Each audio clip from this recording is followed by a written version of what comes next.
Nagbabalik ang PTV Balita ngayon. Tiniyak ng Malacanang na masusing dadaan sa pag-review ang performance ng mga cabinet secretaries sa ilalim ng administrasyon ni Pangulong Ferdinand R. Marcos Jr. Paliwanag ni Palace Press Officer at Undersecretary Claire Castro, kasunod na rin ito ng panawagan ng Pangulo na magsumite ng courtesy resignation ang mga gabinete. Una nang sinabi ng Pangulo na nais niya ng maayos at mabilis na aksyon sa ilalim ng kanyang administrasyon upang tugunan ang mga pangangailangan ng publiko. Unang-una kung gano'n nga ba kabilis ang kanilang performance at kung may issue ba tungkol sa korupsyon. Importante po yan. So hindi lamang performance to, titignan din po nila kung nagkakaroon ba ng issue tungkol sa anomalya sa kanilang pag-handle ng kanilang agency.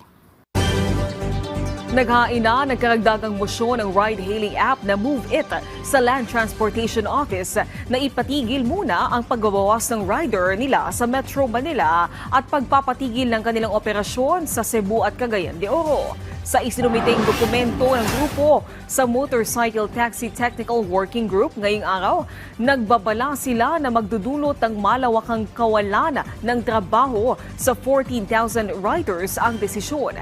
Giit pa ng mismong General Manager ng ride-hailing app na si Wayne Jacinto, ang desisyon ay ibinase lang naman umano sa isang pagdinig at dapat dumaan sa konsultasyon.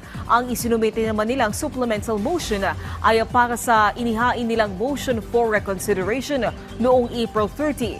Matatandaan, dito lang ng daang linggo, dumulog na rin ang mismong mga riders sa labas ng LTFRB na huwag aniya sanang ipatigil at limitahan ang kanilang operasyon. Samantala, alamin natin ang ibang balita sa PTV Davao mula kay Jay Lagang. Ngayong adlaw, gipamatud-an sa Mindanao Development Authority Conida nga nagpabilin ng ilang commitment alang sa pagbato ng environment-friendly ug mas resilient nga komunidad sa Mindanao. Kinato sa Capacity Building Training Workshop on Renewable Energy Development neto Mayo 20 ning tuiga sa Davao City. Gipangunahan kini sa Ministry of Environment, Natural Resources and Energy sa Bangsamoro Autonomous Region in Muslim Mindanao Conbarm kauban ang Energy Transition Partnership ug ang United Nations Office for Project Services. Dinigipailam sa pagbansay ang mga partisipante bahin sa fundamentals sa renewable energy development.